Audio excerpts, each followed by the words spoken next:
The jungle does not give up its secrets easily. It swallows them, layer by layer, until centuries of history are hidden beneath roots, vines, and the deep, restless hum of life. In the heart of Cambodia, there is such a place, where the past is not dead, but slumbering, buried beneath green shadows and the whisper of monsoon rains. If you stand there, still enough, you can almost hear it. The echo of drums, the chanting of monks, the distant clang of chisels on stone.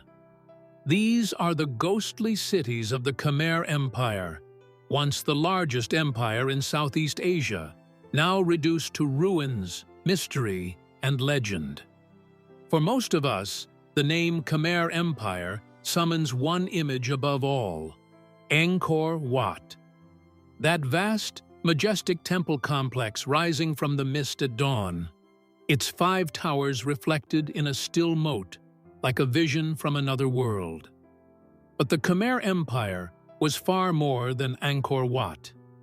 This was a civilization so vast and ambitious that at its height in the 12th century, its cities spread across what is now Cambodia, Thailand, Laos, and Vietnam, connected by an intricate network of roads, canals, and reservoirs. And yet, for all its power, so much of it vanished.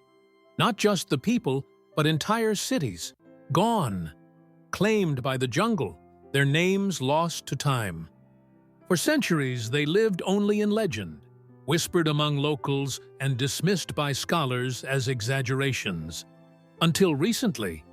Let's step back for a moment to the time when these cities were alive. Imagine walking into Angkor Thom, the great city. Its gates tower over you, crowned with giant stone faces smiling that enigmatic Khmer smile, serene yet slightly unsettling, as though they know something you don't. The streets bustle with merchants carrying spices from India, silk from China, precious woods from the forests of Southeast Asia. Elephants, draped in embroidered cloth, carry nobles beneath golden parasols. Monks in saffron robes glide through the crowd, their bare feet dusty from the road. This was the Khmer Empire at its peak, a civilization built on water. The genius of the Khmer was not just in their temples, but in their mastery of hydraulic engineering. They constructed massive reservoirs called barrays and canals that crisscrossed the land. These weren't just for drinking water, they were for controlling the floods and droughts of the monsoon climate, turning the land into a rice-producing powerhouse capable of feeding millions. In a way, water was their true currency, and whoever controlled it controlled the empire. But here's the thing about water. It's a gift, and it's a threat. And that is part of the mystery of why so many of these cities were lost. When French explorers arrived in Cambodia in the 19th century, they were stunned. They had expected to find a poor, rural land, its history a blank. Instead, they found the ruins of Angkor Wat, Angkor Thom, and dozens of other temple complexes hidden beneath the jungle canopy. Some were crumbling, their carvings worn smooth by centuries of rain.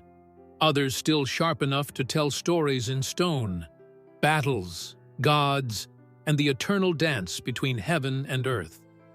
Yet even as these monumental temples were uncovered, locals spoke of other places, deeper in the jungle, that no outsider had seen in living memory.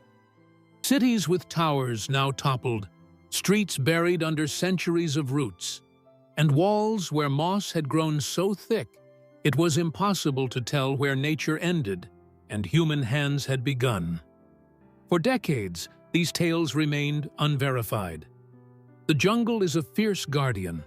Without roads, without maps, finding these ruins was almost impossible.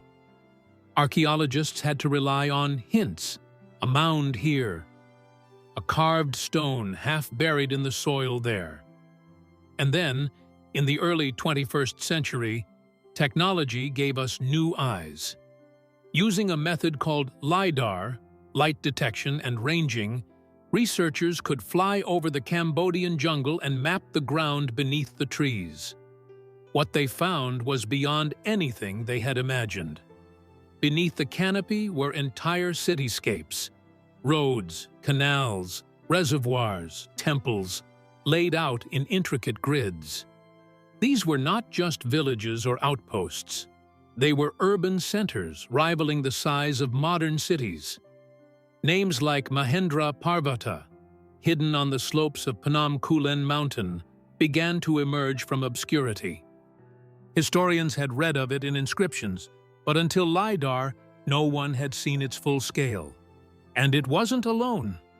There were more, vast networks of forgotten cities, connected like pearls on an invisible thread. Think about what that means. For centuries, we thought the Khmer Empire was centered on Angkor and a handful of satellite cities. But the reality is far grander, an entire civilization, urbanized on a scale we didn't think possible for the time, hidden in plain sight beneath the jungle for 600 years. Of course, the question everyone asks is, why did it vanish? Why did such an advanced and sprawling civilization collapse? One theory points again to water. The Khmer's elaborate hydraulic system made them powerful, but also vulnerable.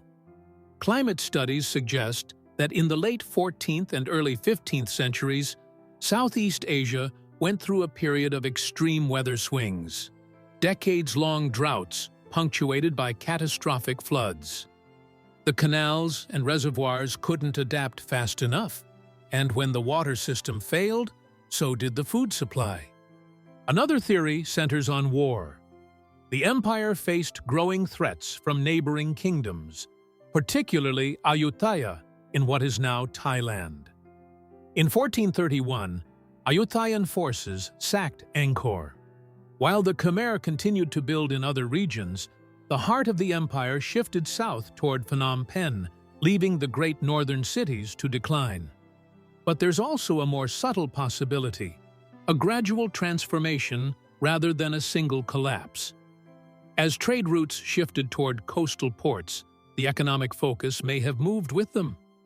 The inland cities, once thriving hubs of power, became less relevant and were eventually abandoned, their temples left to the jungle. Whatever the cause, the effect was the same. An empire's beating heart slowed, then fell silent. The jungle grew over the roads, the reservoirs silted up, and the temples stood alone in a green sea. And yet, not everything was lost. The people of Cambodia today still carry the heritage of the Khmer in their language, their art, and their traditions. The temples are not just archaeological sites. They are still sacred spaces, visited by pilgrims and monks. The lost cities, though uninhabited, have not been forgotten. If you visit Phnom Kulen, where Mahendraparvata once stood, you'll find more than just moss-covered stones. You'll hear the rush of waterfalls where locals gather to bathe and pray. You'll see carvings of Hindu gods beneath the water's surface, their faces rippling with the current. You'll feel, if you're quiet enough, the hum of the past still present in the air. The rediscovery of these lost cities isn't just about filling in blank spaces on a map. It's about rewriting history. It reminds us that human achievement is not confined to the famous wonders we see in textbooks.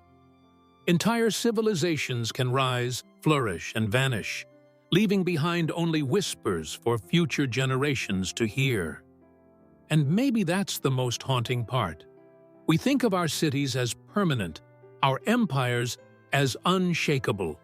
But the Khmer Empire's lost cities tell a different story, that nothing is immune to time, to nature, to change. In the end, it's not the stone walls that endure, but the stories we tell about them. So the next time you see an image of Angkor Wat, remember, it is just the tip of the iceberg. Beneath the jungles of Cambodia, the rest of the empire still sleeps, waiting for us to listen. Thank you for joining me on this journey into the heart of the lost Khmer Empire. What do you think was the greatest force behind its decline? Nature's wrath, human conflict, or the slow pull of change over centuries? Share your thoughts in the comments below. And if you enjoyed this journey into the unknown, please like, comment, and share. It truly helps keep these stories alive.